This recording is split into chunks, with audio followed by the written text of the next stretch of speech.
Namaste and welcome back to my video. My name is Kaushik Chaki.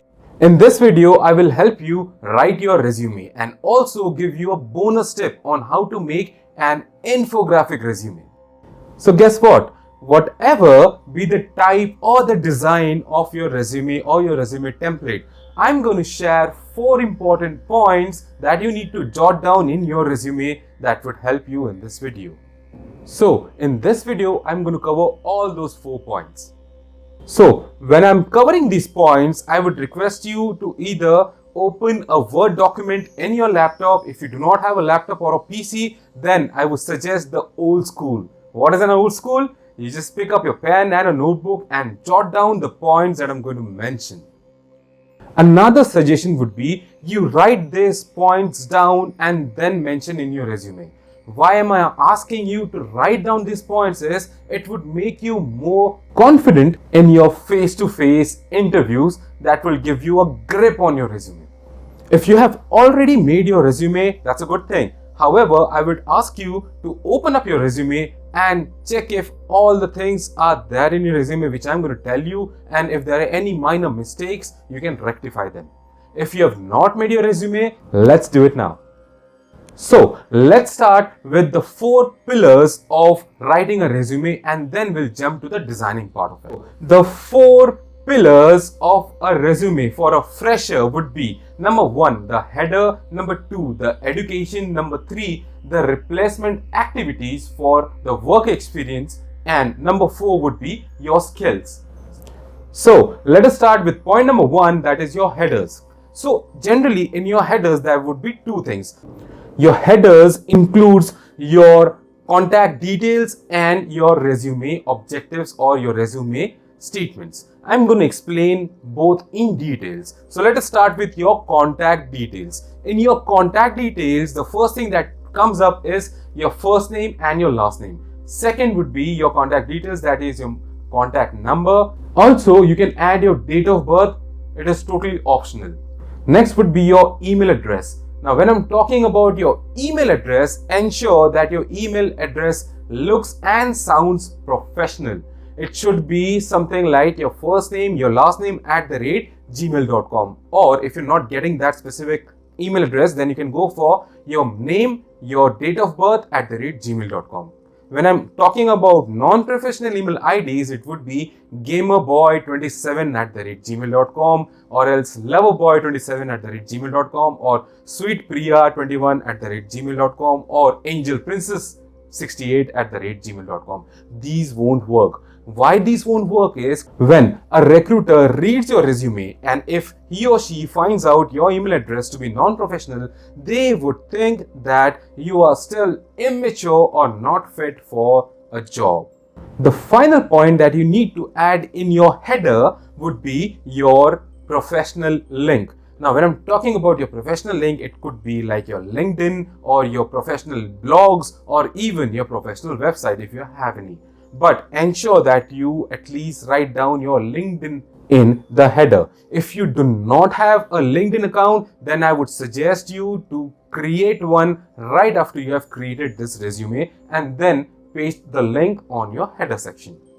Now, once you have done with the header, I would recommend that you double check and triple check your contact details so that once your resume gets selected by the recruiter, he or she doesn't get a problem connecting with you. A single dot or @ if that's not there in your email address, if there is a single error in your mobile number or a contact number, then the recruiter would not be able to contact you. So double and triple check on your contact details. Now I would like to take you to the next part of the header, that is your resume statement or your resume objectives. Your resume objective or a statement is a short heading of your resume. Now, this is a place where you describe your aspirations and professional objectives. So, let me give you a fun fact. A recruiter or a hiring manager just reads your resume for 5 to 6 seconds. That's all. Because there are a lot of resumes a hiring manager has to go through during the hiring process. So, make it count. Ensure you just put 3 to 4 statements. That's all. The most important statements include your field of study, your relevancy to the job experience or the job knowledge that you have, and third is why are you applying for the job. So put these 3 points as a resume statement or as an objective. So that's all about your header. We have covered one point of your resume, that is your header. Now I'm going to take you to the next point, which is your education. Since you do not have experience, you're a fresher, so you need to give a good amount of emphasis on your education. What are the things you need to include in your education section are: number 1 would be name of your degree. Number 2 would be the name of the institution or the university you graduate from. Number 3 would be the number of years you have attended this university. Number 4 would be location of the institute. Number 5 would be your GPA scores, that would be an optional part. And number 6 would be your honors. That's again optional. So when I'm talking about education, your thumb rule would be, if you have studied from a prestigious university, then you add your university or institute's name before your degree. This will help you catch the recruiter's attention way faster. Another 2 things that I would like to mention in your education would be: number 1, your scores. Your GPA scores, you can mention those only if it is above 3.5. If it is below 3.5, do not mention your GPA scores. And point number 2 would be your high school degree. So if you have any education higher than your high school degree, then do not mention it. If you do not have any higher education, only then you can mention your high school degree. So that's all about your educational part. Now I'm going to talk about the activities. When I'm talking about activities, always remember that these things, the activities that I'm going to mention, are those things that are going to replace a work experience in a resume. So you need to give as much emphasis as you have given your emphasis to the education part, right? So what are the things that would be mentioned in your activities? Number 1 would be internships. If you have done any kind of an internship that is relevant to the job, then this is the time to mention it. How do you mention it? Number 1 would be your internship title. Next would be your role as an intern. When I'm talking about a role, if you have done your internship in a marketing department, then you write your role as a marketing intern. If you have done your internship in an app development department, then your internship role would be app development intern. Next would be to put the name of the company, the location, and the duration of your internship.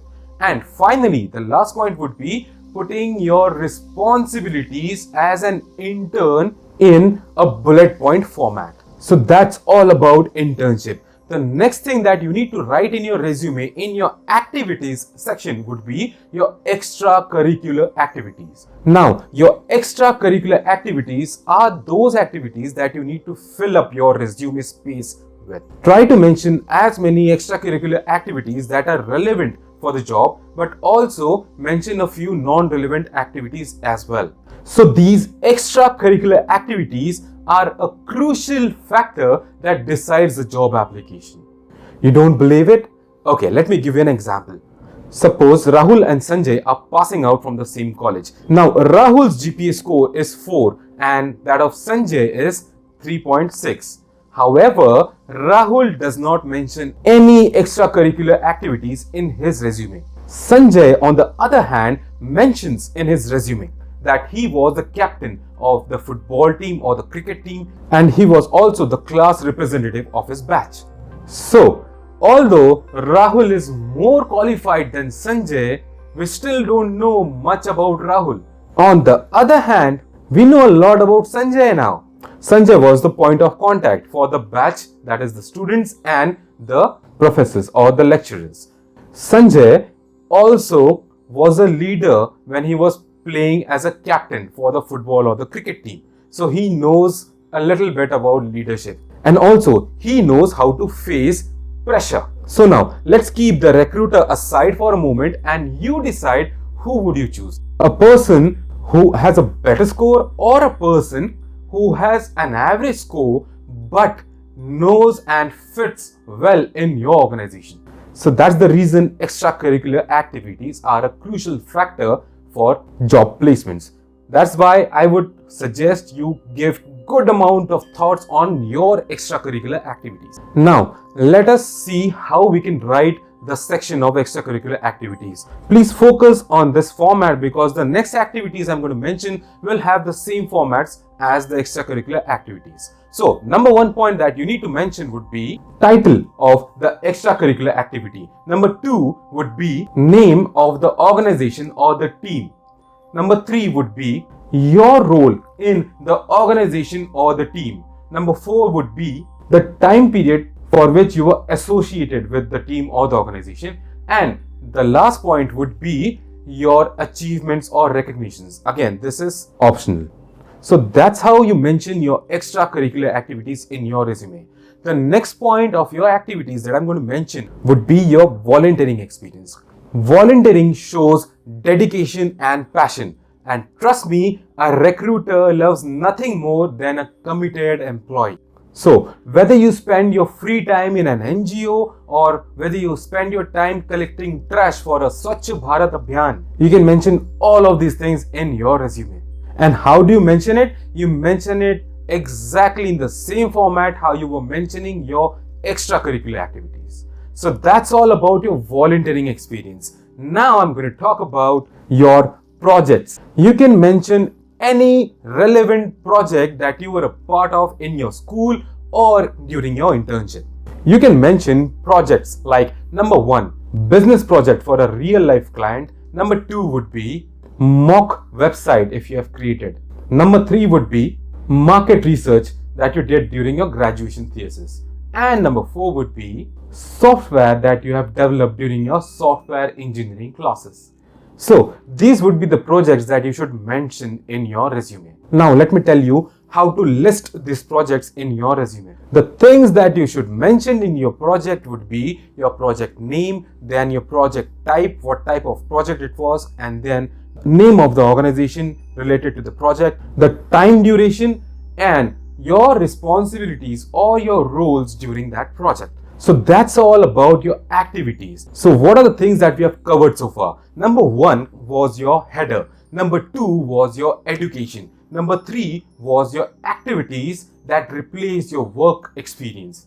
Now we would be talking about the final point, that is skills. There are two types of skills. One is your technical skills, one is your soft skills. When I'm talking about technical skills, it is also called as hard skills. And then there is a soft skill. So what is the difference?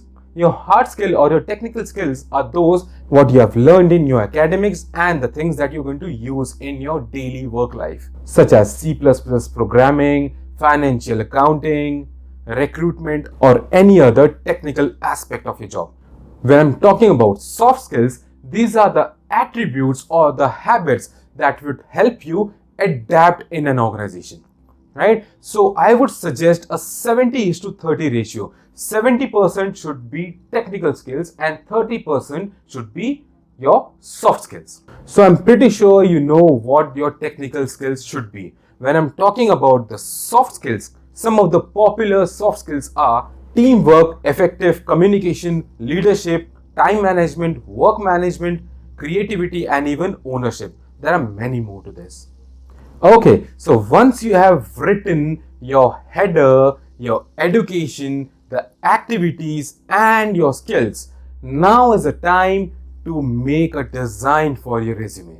So I will give you two options. Option one would be the classic old school option with the MS Word, right? So you can go to the MS Word, you can create your resume with all the points that I've mentioned. Option number two would be as per the trends which is in the market. So this is an infographic resume. You will be able to easily create this by going to canva.com. You can go to canva.com. It's a free website where you can go and search for resume as a template. You'll find a lot of resume templates. You can choose any one which you feel you're comfortable with. Jot down all the details that I've mentioned, and that's how your resume is ready. You will be able to download that resume in a PDF format from Canva for free. I would recommend option number two, that is your infographic resume, because it stands out from the crowd. So I hope you have learned how to write a resume, and I hope that you will create an outstanding resume out of your learning. Best of luck with your job search. This is Kaushik Chaki signing out.